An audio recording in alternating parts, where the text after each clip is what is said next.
在新竹市东区台铁的新庄火车头附近呢，最近是常常出现这乌多摆乌白停车的问题。不少人为着要方便，而且呢无想要纳这停车费，所以规气甲车停伫个私人地，互在地人是真困扰。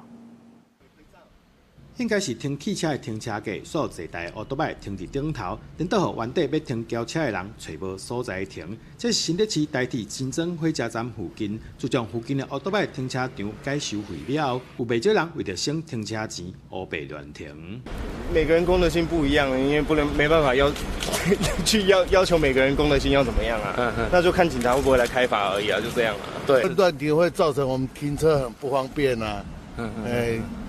看能不能有什么改善方案，有没有？这样不要给他们这样乱停。当地里长指出，因为附近是私人土地，所以暂时规划停车格，加上目前并无收费，不少民众为着方便加上省钱，就乌白停车，有时甚至会挡到其他出入的车辆，造成真大的困扰。200公尺还有一个机车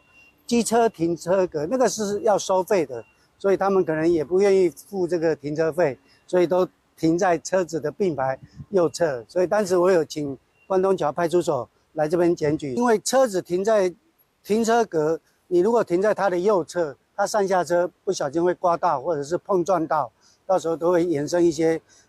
交通事故的纠纷。警方指出，按照道路交通管理处分条例，咧禁止停车的所在违规停车，会当罚600到1200块。警方呼吁爱遵守停车规定，才袂接罚单。记者杜君和新竹报道。